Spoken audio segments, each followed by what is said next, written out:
गुप्ता और मैं बायो का टीचर हूँ।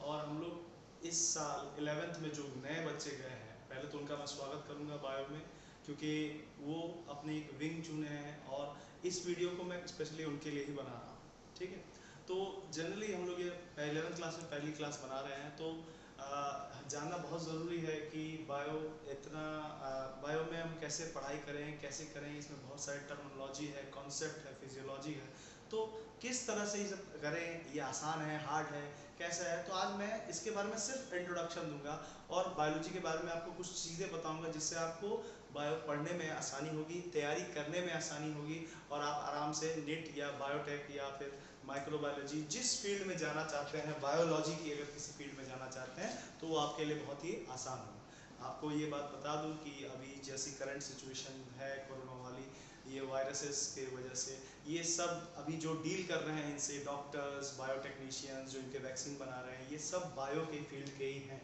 तो आप समझ सकते हैं bio is very important right nowadays. ठीक है, अब ये जो जंग चल रही है, हमें लड़ना है, ये सब चीज़ें अभी स्पेशली इसी सब्जेक्ट पे चल रही है। तो मेरा कहने का मतलब ये है कि अगर आपने बायो चूज किया है तो मैं आपका स्वागत करता हूँ। अगर आपने कुछ और चूज किया है तो दैट इज़ गुड। आप अपने हिसाब से अपना सब्जेक्ट चॉइस कीजिए। ठीक, जो सब्जेक्ट बायो लिए हैं आज हम उन्हीं से बात करेंगे और हम बात करेंगे कि 11th क्लास की प्रिपरेशन कैसे करेंगे और किस तरह से हम लोग 11th क्लास में हाई स्कोर कर सकते हैं और इसमें किस तरह से कॉन्सेप्ट बिल्डिंग कर सकते हैं। तो देखिए, मैं आपको सिंपली ज़्यादा समझाते हुए कि बायोलॉजी में दो पार्ट है, 11th और 12th। ठीक, 11th में से 60% क्वेश्चन जो है वो आपके नीट में आते हैं और लगभग इसमें सारे कॉन्सेप्चुअल सब्जेक्ट्स हैं। इनके कॉन्सेप्ट के एप्लीकेशन क्लास 12 में पढ़ाई गई। ठीक है, जैसे 9th जो पढ़ाया गया वो कॉन्सेप्ट था, उसका एप्लीकेशन क्लास 10th में था, उसी तरह 11th के कॉन्सेप्ट के बेस्ड पे 12 का सिलेबस है। तो आप समझ सकते हो, अगर कॉन्सेप्ट नहीं समझ में आया तो आपको 12 में समझने में दिक्कत होगी। तो जो बेसलाइन है बायो का वो जनरली 11th है। अगर आपको 11th प्रॉपरली नहीं समझ में आता है तो you will not going to understand 12 syllabus and all. ठीक है, और ये बेसिक लाइन है। जब नए नए बच्चे आते हैं तो सबसे पहला काम करते हैं कि 11 में आते ही वो थोड़े से बहक जाते हैं, मस्ती मजाक में ज़्यादा लग जाते हैं। तो आप ये सब कर सकते हो, लेकिन अगर आप साथ में थोड़ी देर, हाफ एन आवर और 1 आवर अ डे अगर आप स्टडी कर रहे हो तो बायो इज़ नॉट हार्डफुल। ठीक है, you just have to follow some videos, NCERTs और आप आराम से बायो में अच्छे स्कोर कर सकते हो। ठीक है, तो खैर ये सब चीज़ें तो आप सब जानते ही हो कि कैसे पढ़ना है, क्या करना है, क्या नहीं करना है। लेकिन आपको बायोलॉजी अगर आपने ली है तो आपका इमेजिनेशन बहुत तगड़ा होना चाहिए। वंस आइंस्टाइन ने बोला था कि imagination is more powerful than knowledge. अगर इमेजिनेशन है तो नॉलेज आप अचीव कर सकते हो, और आपको मैं बता रहा हूँ इमेजिनेशन से ही आप आधी से ज़्यादा बायोलॉजी आराम से पढ़ सकते हैं। बस आपके माइंड में सही कॉन्सेप्ट बिल्डिंग कैपेसिटी होनी चाहिए। अगर वो नहीं है तो you can take help from teachers, मास, किसी से भी आप हेल्प ले सकते हैं। तो स्टार्ट करते हैं। पहले जो लोग बायो में नए नए आए हैं और 11th में बायो लिए हैं उनसे हम बात करते हैं जो कि बायोलॉजी एक्चुअल में है क्या। तो 9th क्लास में ही आप लोगों को बता दिया गया था कि biology it is a branch of science which deals with precise concerned understanding of living being and their resources and structure and function all of it। तो जनरली बायोलॉजी का मतलब ये है, इसका वर्ड का दो मतलब भी होता है। बायो मतलब होता है लाइफ, ठीक है, और ये इसका मतलब होता है टू स्टडी। लोगस मतलब होता है टू स्टडी। तो जनरली अगर हम कह सकते हैं study of life is biology. Study of life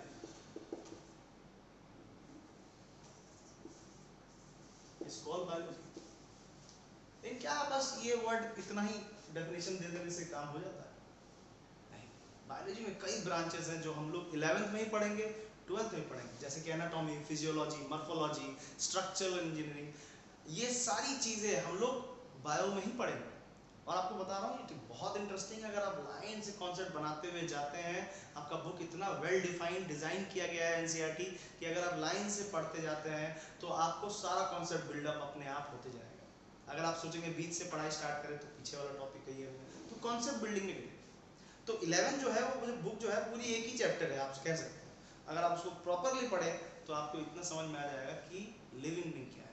अब आप बायोडाइवर्सिटी के बारे में तो जानते ही हैं कि डाइवर्सिटी क्या है, अनेकता। हमारे इसमें 5 to 30 मिलियन स्पीसीज हैं और उनमें से कई तो अनडिस्कवर्ड। इसका मतलब क्या? इसका मतलब लाइफ की वैरायटी इतनी है, और आप थोड़ी देर आप इधर उधर घुमा के देखें तो आपके सराउंडिंग में खाली लाइफ ही है। अगर लाइफ ना होती तो इस अर्थ का कोई वैल्यू ना होता। तो लाइफ स्टडी करना एक ऑनर है। तो study of living being is called biology, और इसमें दो पार्ट आते हैं, जूलॉजी और बॉटनी।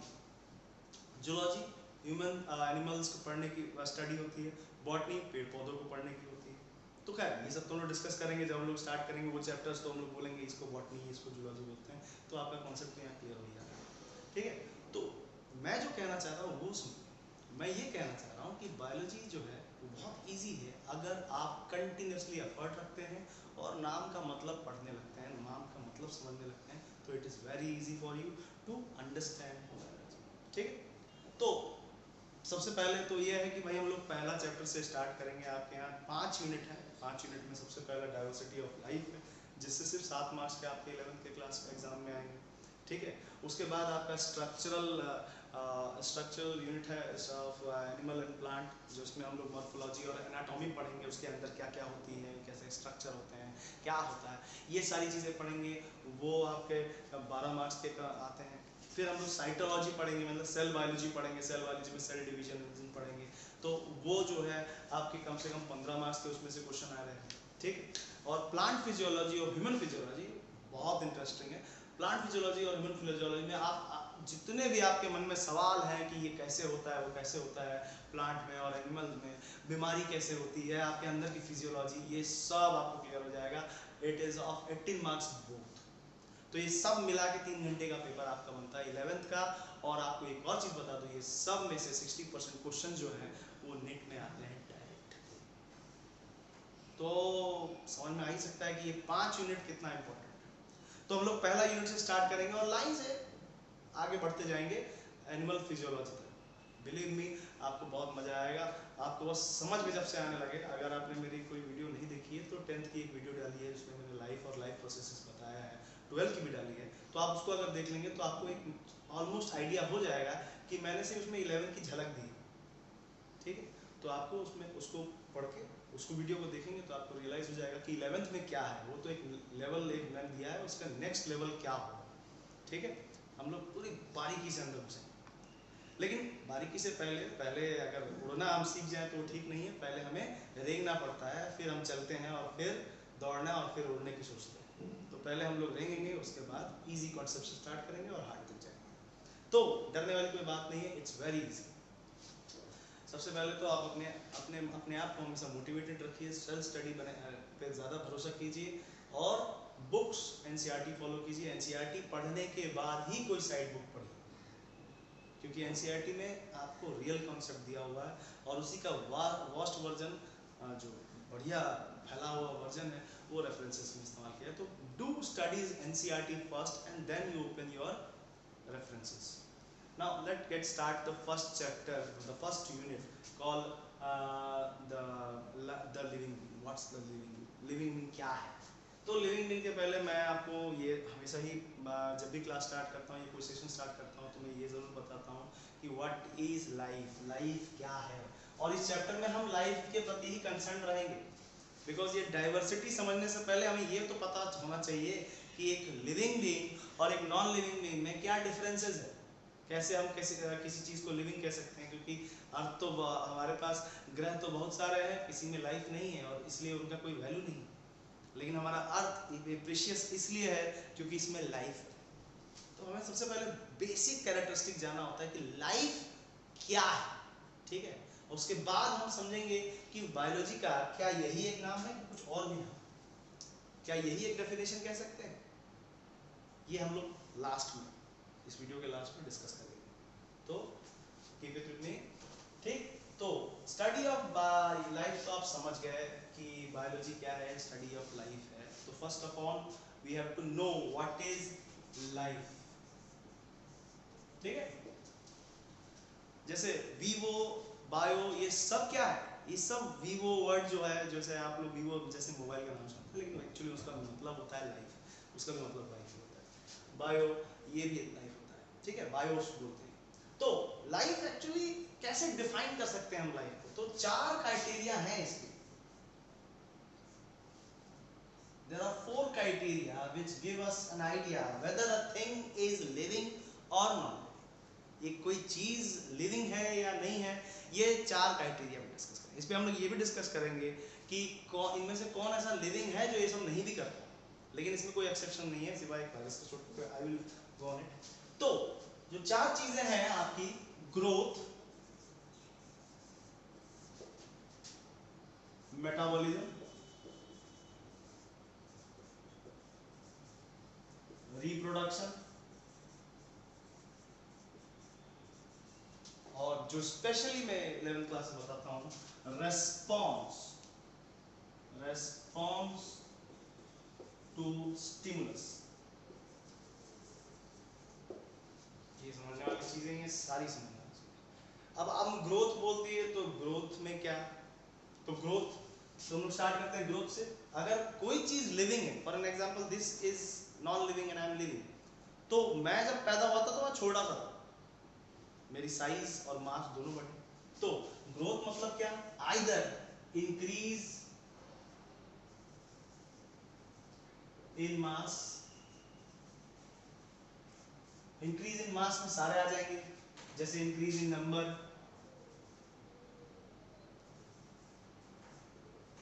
Number of cell.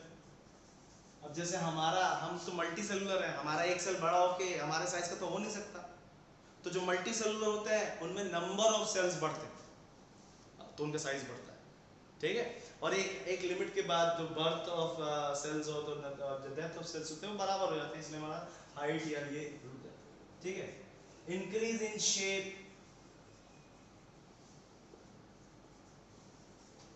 और साइज। पहले जब एक बैक्टीरिया, जैसे मान लीजिए आप अमीबा पढ़े हो गए, तो एक अमीबा जब एक नॉर्मल साइज में होता है, तो आपने सुना होगा उसमें बाइनरी फ्यूजन होता है। बाइनरी फ्यूजन में क्या होता है, एक मदर सेल टूट के 2 डॉटर सेल में कन्वर्ट हो जाती है। तो एक बड़ा सा सेल जब 2 डॉटर में सेल में बदल जाता है, तो पेरेंट तो बचा नहीं, ठीक, तो ये दोनों क्या हो गए, छोटे छोटे हो गए, तो they have to increase their size, है कि नहीं। तो ये भी एक ग्रोथ ही कहलाएगा, इंक्रीज इन साइज, क्योंकि हम भी इंक्रीज इन साइज करते हैं, हम लोग तो नंबर ऑफ इंक्रीज भी करते हैं, मास इंक्रीज करते हैं। तो ग्रोथ कुछ भी है जिसमें मास, नंबर ऑफ सेल या शेप और साइज बढ़ रहा है, किसी भी चीज, ठीक है। ऐसी कोई भी नॉन लिविंग थिंग चीज नहीं है जिसकी साइज बढ़ रही है। जैसे आप मान लीजिए आप किसी लोहे को हीट करें, थोड़ा तो एक्सपांड होता ही है, किसी भी चीज को एक्सपांड करते हैं, हीट करते हैं तो एक्सपांड होता है, लेकिन ऐसा एक्सपांड नहीं होता, वो हीट उसके लिए रिस्पॉन्सिबल होता है, उसके इंटरमॉलिक्यूलर फोर्स में वाइब्रेशन बढ़ जाती है, एनर्जी एक्साइटेड हो जाता है, डिस्टेंस बढ़ जाते हैं, जिसकी वजह से उसके अंदर थोड़ी सी एक्सपांसन आ जाती है, ठीक। तो that is responsible for heat, लेकिन हम जब हीट छोड़ दें तो वो वापस अपने नॉर्मल कंडीशन में आ जाता है, ठीक। तो ग्रोथ इज वेरी नेसेसरी। अगर कोई भी चीज लिविंग है तो वो पैदा हुआ, पैदा होकर मैच्योरिटी गेन किया, मैच्योरिटी गेन के अपना क्या कहते हैं एडल्टहुड लेता है, फिर सेनिसेंट होते हैं, फिर डेथ होता है। तो ये पूरे चक्कर साइकिल में उसको अपने नॉर्मल, अपने बर्थ साइज से बड़ा होना होता है फॉर गेटिंग द मैच्योरिटी। तो ये एक हो गया पॉइंट, ठीक। फिर आता है मेटाबॉलिज्म, ठीक। ये मैं सिर्फ लाइफ के क्राइटेरिया समझा रहा हूं। तो जिनको क्लास 10th में मेटाबॉलिज्म नहीं समझ में आया था उनको मैं बता दूं, मेटाबॉलिज्म कुछ होता नहीं है। यहाँ पे मैं मेटाबॉलिज्म को ये लिख देता हूँ, मेटाबॉलिज्म का मतलब होता है sum of all chemical reaction, chemical या biochemical reactions occur in cell।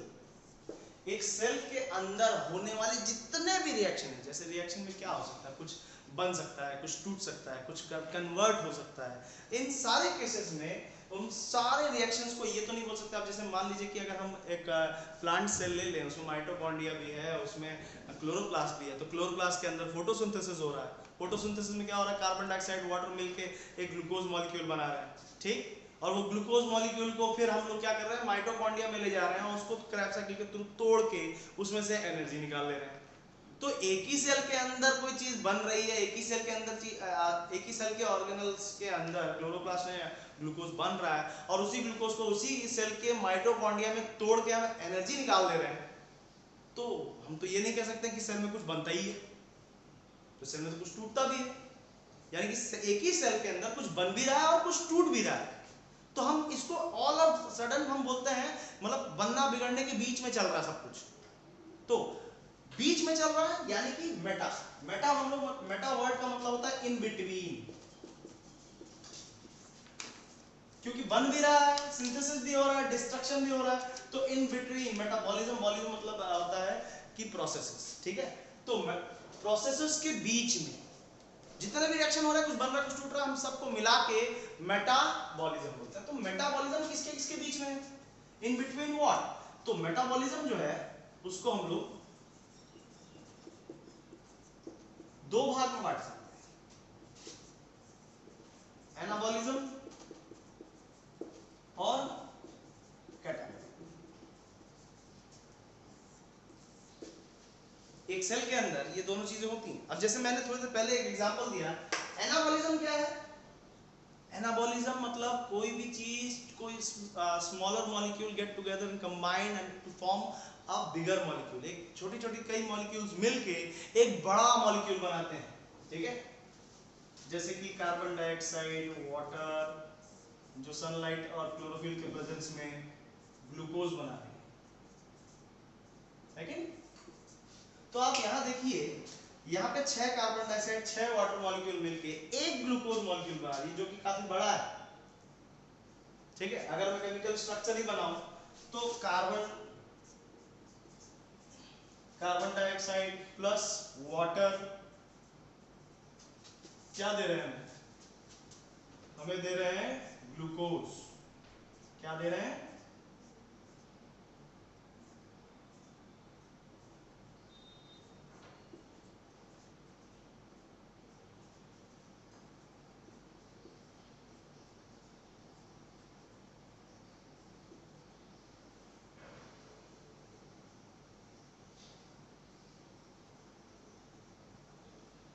तो यहाँ पे क्या मॉलिक्यूल बन रहा है, एक देखो, ये एक 6 ऐसे मॉलिक्यूल मिले, 6 सिंपलर मॉलिक्यूल, छोटे छोटे मॉलिक्यूल मिलके एक बड़ा मॉलिक्यूल बना। क्या हुआ, सिंथेसिस हुआ। सिंथेसिस हुआ, तो जहां सिंथेसिस होता है छोटी छोटी चीजें मिलके, उस प्रोसेस को हम लोग एनाबॉलिज्म कहते हैं, ठीक है। और कैटाबॉलिज्म समझते हैं। कैटाबॉलिज्म में देख लीजिए, ये कहां हो रहा था, ये क्लोरोप्लास्ट में हो रहा था, इसी को हम ठीक उलट कर देते हैं।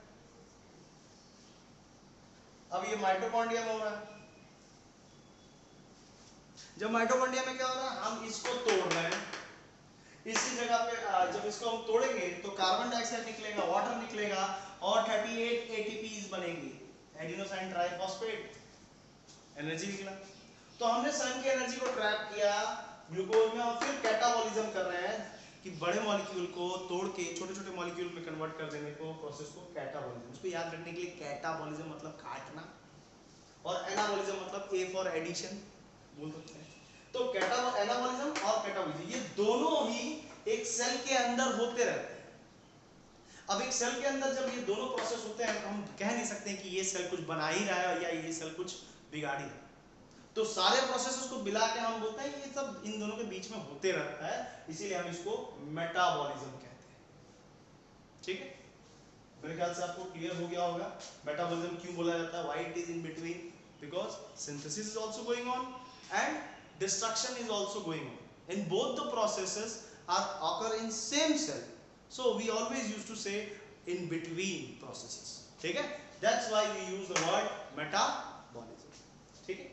तो कोई भी चीज अगर लिविंग थिंग है तो उसमें ग्रोथ जरूरी है, उसका साइज में बढ़ना, उसका ये करना ये जरूरी है, और उसके अंदर मेटाबॉलिज्म होगा तो भी जरूरी है। अब देखिए कि जैसे कि कोई भी चीज, ये मार्कर ही पकड़ लीजिए, इसमें कोई मेटाबॉलिज्म नहीं हो रहा, कोई चीज की सिंथेसिस नहीं हो रही है, इसमें किसी चीज की सिंथेसिस नहीं हो रही है, इसके अंदर कोई रिएक्शन नहीं हो रहा है। अब हाँ कुछ जीनियस लोग कहेंगे कि सर इसमें डिफ्यूजन हो रहा है जिसकी वजह से हम आराम से लिख पा रहे हैं, तो that is we are putting ink and that ink is just travelling due to simple physics, ठीक है, सिंपल डिफ्यूजन के थ्रू ये मूव कर रहा है। लेकिन इसके अंदर कोई रिएक्शंस नहीं हो रहा है, इसमें इंक बन नहीं रहा है या इंक टूट नहीं रहा है, तो इसके अंदर कोई मेटाबॉलिज्म नहीं है, ना ही ये ग्रोथ दिखा रहा, तो ये लिविंग नहीं है। तो कैरेक्टरिस्टिक क्या है? दो कैरेक्टरिस्टिक है। पहला ये हो गया ग्रोथ, ये कभी बढ़ता नहीं है, मैं बढ़ रहा हूं, और दूसरा है आपका मेटाबॉलिज्म, जो इसके अंदर कोई भी चीज की सिंथेसिस नहीं हो रही है, कोई भी चीज की डिग्रेडेशन नहीं हो रही, तो हम इसके अंदर मेटाबॉलिज्म नहीं है, तो ये लिविंग नहीं है, और ये कोई भी नॉन लिविंग प्रोसेस नहीं कर सकता, ठीक है। तो यहां तक आपको समझ में आ गया होगा। तो मेटाबॉलिज्म में दो प्रोसेसेस होते हैं, कैटाबॉलिज्म, ठीक है, बिगर मॉलिक्यूल टू, मैं सिंपल लैंग्वेज का इस्तेमाल कर रहा हूं ताकि आपको अच्छे से याद आए। स्मॉलर मॉलिक्यूल ब्रेक डाउन,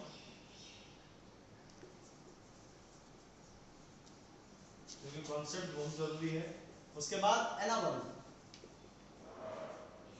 ठीक है, स्मॉलर मॉलिक्यूल और स्मॉलर सिंपल मॉलिक्यूल टू बिगर,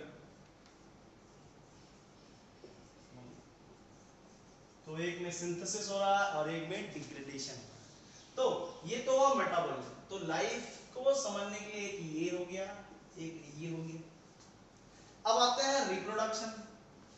ये पेन एक और पेन बना सकता है, लेकिन आपको शायद पता होगा कि जितने भी ऑर्गेनिज्म है सब अपने यंगर वन को पैदा करते हैं।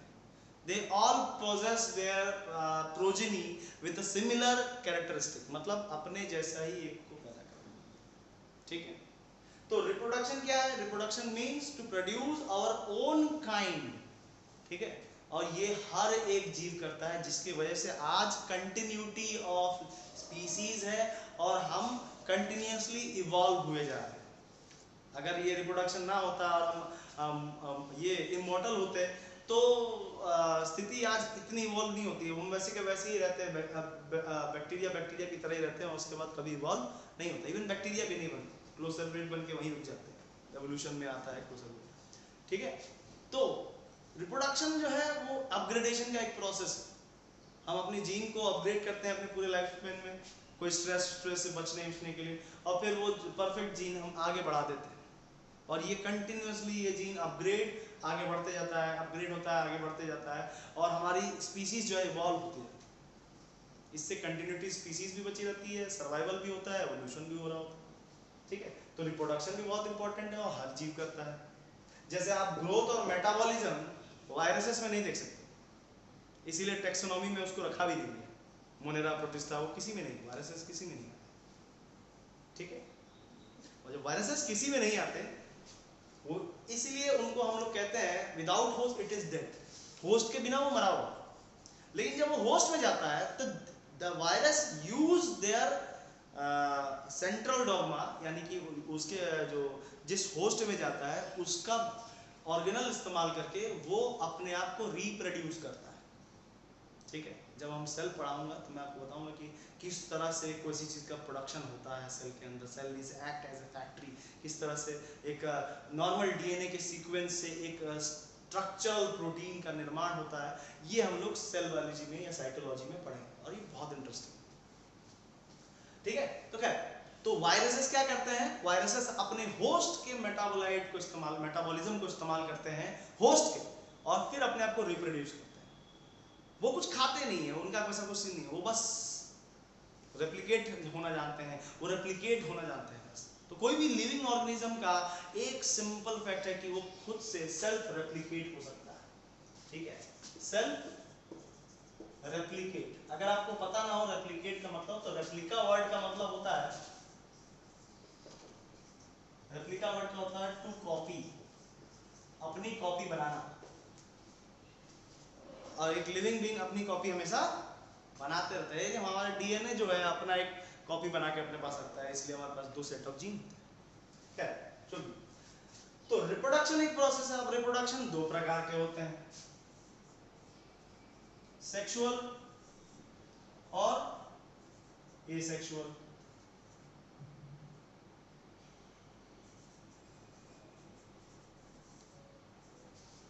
सेक्सुअल रिप्रोडक्शन में बाई पेरेंटल होता है। बाई पेरेंटल मतलब इसमें बाई पेरेंटल मतलब दो, और ये होता है मोनोपेरेंटल। ठीक। सेक्सुअल रिप्रोडक्शन में गैमेट फॉर्मेशन होते हैं, फ्यूजन होता है, गैमेटोजेनेसिस होता है, गैमेटोजेनेसिस होता है, फ्यूजन होता है, जाइगोट बनते हैं, या कह सकते हैं फ्यूजन के बाद जाइगोट बनता है, फिर एम्ब्रयोजेनेसिस होता है,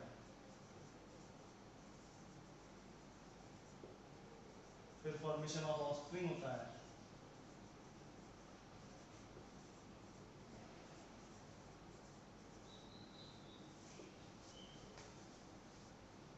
तो एसेक्सुअल में, एक सेक्सुअल में तो अलग ही सीन है। एसेक्सुअल में जो सेक्सुअली नहीं ब्रीड कर पा रहे वो एसेक्सुअल में करते हैं। जैसे बाइनरी फिजन होता है, बाइनरी फिजन हो गया, फ्रेगमेंटेशन हो गया,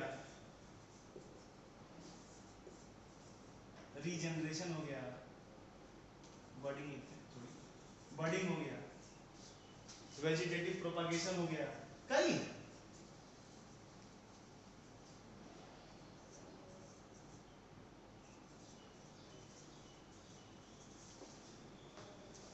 तो ये रिप्रोडक्शन के कई मोड, सेक्सुअल और एसेक्सुअल, और कई मोड है जिसमें बैक्टीरिया जो है या तो एक से दो बन जाता है, या कोई गैमेट फॉर्म कर लेता है, या बाइसेक्सुअल होता है जिसमें दो पेरेंट लगता है। तो किसी भी तरीके से कोई भी लिविंग ऑर्गेनिज्म अपने आप को रिप्रोड्यूस जरूर करता है। तो मैंने इसका एक एक्सेप्शनल केस बताया, वायरसेस जो ग्रोथ और मेटाबॉलिज्म नहीं दिखाते हैं लेकिन रिप्रोडक्शन जरूर दिखाते हैं, इसलिए उनको लिविंग माना जाता है in host. Out of the host they are dead, वो अलाइव नहीं, वो बस स्पोर की तरह उड़ते रहते हैं या पानी में रहते हैं या जहाज। लेकिन with host they are alive, because at that time they use the cell metabolism to produce them. Sounds interesting है, अब समझ में आ रहा होगा कोरोना वायरस क्यों खतरनाक है। ये तो हुआ। अब आता है रेस्पॉन्स टू स्टिमुलस। ये छोटे बच्चों को क्लासेस में नहीं मिलता है, लेकिन आपको भी ये पता हो what is response to stimulus. ठीक है, रेस्पॉन्स टू स्टिमुलस मतलब होता है कि हम जिस एनवायरनमेंट में रहते हैं हम कॉन्शियस है उसके प्रति, हमें पता है कि हमारे इर्द गिर्द क्या हो रहा है, हम तापमान महसूस कर सकते हैं, हम हवा की गति महसूस कर सकते हैं, हमारे अंदरूनी रेस्पॉन्सेस को भी महसूस कर सकते हैं, जैसे भूख, प्यास, गुस्सा, ये सब हम महसूस कर सकते हैं। तो सेल्फ अवेयरनेस है हमें। जैसे हम ह्यूमंस में ऐसा ज़्यादा होता है, जानवरों में ये बहुत कम होता है। they don't have they know better than us their surrounding, but they don't have so much of consciousness that they can change their environment. हम क्या करते हैं, हमें ठंडी लगी, हमने ब्लेजर पहन लिया या कुछ पहन लिया, हमें एसी ऑन कर ली, कुछ भी। वो ऐसा नहीं करते हैं, दे चेंज इन देयर, वो अपने आप के अंदर चेंज करते हैं। जैसे आप पहाड़ी इलाकों में चले जाओ तो आपको पता चलेगा वहाँ के याक के पास बड़े मोटे मोटे वूल्स हैं, ठीक है, या फिर किसी जानवर के पास भयंकर वेपन्स हैं। तो they have their survival kits जो उन्होंने अपने लाइफ में इस्तेमाल किया है। लेकिन इनको ये करने के लिए कैसे पता चला? ये उन्हें पता चला उनके एनवायरनमेंट, उनके सराउंडिंग के स्टिमुलस। जैसे मान लीजिए कि जो पोलर बियर होता है, जैसे फॉर एग्जांपल पोलर बियर जो होते हैं उनके जो फर होते हैं वो ट्रांसपेरेंट होते हैं एक्चुअली, लेकिन हमें वो सफेद दिखाई देते हैं बिकॉज वो ऐसी जगह ही रहते हैं। ठीक है, तो उनको ऐसी जरूरत क्या पड़ गई छुपने के लिए, ठीक, वो वहां आराम से रह सके। ठीक, तो हर एक जीव अपने अंदर बदलाव लाता है, तो बदलाव कौन इनिशिएट करता है? स्टिमुलस के। स्टिमुलस मतलब कोई प्रतिक्रिया जिसका हम कोई क्रिया जिससे हम प्रतिक्रिया दें, स्टिमुलस रिस्पॉन्स। ठीक है, जैसे कि अभी मैं बोल रहा हूं, ये स्टिमुलस हुआ, आप सुन रहे हैं, ये रिस्पॉन्स हुआ। आप सुन के समझ के जो स्टिमुलस देंगे उसके साथ मैं एक और स्टिमुलस, मतलब ये रिस्पॉन्स सराउंडिंग और आपके बीच एक वार्तालाप जो कन्वर्सेशन होता है, जो हर एक ऑर्गेनिज्म करता है। जैसे एक बैक्टीरिया को भूख लगा, वो खाया, ठीक, मतलब उसके अंदर न्यूट्रिएंट की कमी हुई, उसने उस न्यूट्रिएंट को भरने के लिए किसी जीव को खा लिया या फिर कोई फूड मटेरियल अपने अंदर डाल लिया, तो रेस्पॉन्स फूड था, खा लिया उसने, भूख लगा। तो हम लिविंग बीइंग रेस्पॉन्स कर सकते हैं क्या? ये मार्कर या फिर कोई भी नॉन लिविंग थिंग रेस्पॉन्स कर सकता है क्या? इसे पता चलेगा गुस्सा क्या होता है, क्या कोई भी चीज़ क्या होती है? ये इसे नहीं पता चलेगा, बिकॉज इट कांट रेस्पॉन्स, ये रेस्पॉन्स नहीं कर सकते। ये ज़्यादा धूप होगा सूख जाएंगे, हम ज़्यादा धूप होगा तो हम स्वेट करने लगेंगे, अपने इंटरनल टेम्परेचर को मेंटेन करने लगेंगे। तो वी हैव मेनी किड्स, किस तरह से सर्वाइव कर रहे हैं ये सारे जीव, ये हमारे पास रेस्पॉन्स की कमी नहीं है। अब रेस्पॉन्स से एक और चीज़ आता है, सेल्फ कॉन्शियसनेस। कॉन्शियसनेस क्या होता है? अपने बारे में जाना, अपने अस्तित्व के बारे में जाना। हम जिंदा हैं, हमारे अंदर कुछ वाइटल इंफॉर्मेशन है जो हमें जिंदा रखने के लिए हमेशा एक्टिव रहते हैं। जैसे हमें पता है कि भाई बहुत स्पीड में गाड़ी आ रही है तो उसके सामने नहीं आना, हमें पता है कि हम हो जाएंगे। तो ये सेल्फ कॉन्शियसनेस है, हमें पता है कि क्या सही है क्या गलत है। ये सिर्फ लिविंग बीइंग में ही हो सकता है। तो कोई भी लिविंग बीइंग अगर है तो उसके अंदर ये 4 कैरेक्टरिस्टिक होनी चाहिए: ग्रोथ, मेटाबॉलिज्म, रिप्रोडक्शन और रेस्पॉन्स टू स्टिमुलस। अब रेस्पॉन्स टू स्टिमुलस में मैं आपको ये भी बता सकता हूँ, जैसे कोई गर्म चीज टच हुआ तो हमारे स्किन पे थर्मो रिसेप्टर्स होते हैं, हमारे जीभ में हमारे ये क्या कहते हैं फंजीफॉर्म पेपिलिया होते हैं जो टेस्ट रिसेप्टर होते हैं, स्मेल होते हैं गैस्ट्रो रिसेप्टर होते हैं, स्मेल हो गया ऑल्फैक्टरी रिसेप्टर्स। इवन हमारे ब्लड के अंदर मूव करने वाले अंदर के कंटेंट को नापने के लिए भी ब्रायो रिसेप्टर्स होते हैं। तो रिसेप्टर्स हर जगह है ये जानने के लिए कि कैसा स्टिमुलस आ रहा है। हम बात करते हैं, कन्वर्सेट करते हैं स्टिमुलस को भापने के लिए। तो स्टिमुलस क्या हुआ? कोई भी क्रिया जो हमारे साथ हो रही है उसके प्रति प्रतिक्रिया देना, चाहे अच्छी या गलत, लेकिन देना। तो ये सिर्फ ह्यूमन बीइंग कर सकते हैं, ये कोई नॉन लिविंग थिंग नहीं कर सकता। तो ये सारी चीजें हैं जो नॉन लिविंग थिंग नहीं कर सकते, और जिनके अंदर इनमें से 2 कैरेक्टरिस्टिक भी नहीं है, वो नॉन, ये कह सकते हैं ये चारों नहीं है, नॉन। तो मेरे ख्याल से आपको आज इतना आइडिया तो हो गया होगा कि बायोलॉजी में जो बायो वर्ड है उस वर्ड का क्या मतलब है, और हमको यही स्टडी करना है। ये सारी चीजें बस लिखी हुई है, ये सारी चीजें पढ़नी है आपको। इसमें तो अभी मैंने बहुत कम किया। तो नेक्स्ट क्लास आई होप मुझे ये वीडियो आपको थोड़ा समझ में आया होगा, और अगर आप इंटरेस्टेड होंगे तो हम लोग आगे भी वीडियो डालेंगे और इस चीज़ को आगे बढ़ाते रहेंगे, पूरे डिटेल में इसको पढ़ाया जाएगा। आज तो मैंने सिर्फ लाइफ और बायोलॉजी की बायो की डेफिनेशन बताई आपको और क्राइटेरिया बताया। एक और चीज़ बताना भूल गया मैं कि अगर यही सब चीज़ें हैं तो मैंने आप लोगों को बोला था कि खाली स्टडी ऑफ लाइफ ही तो नहीं है। असल में बायोलॉजी है the journey of life which start 4,000 year ago, 4,000 year ago, जो 4 लाख साल पहले जो हुआ था, उस समय से जो स्टार्ट हुआ उससे अभी तक का एवोल्यूशन भी बायोलॉजी ही है। वही हम पूरा पढ़ेंगे यहाँ से लेके क्लास 12 तक। तो आई होप मेरे को आपको ये बातें समझ में आ गई होंगी। और for watching thanks, thank you, have a nice day.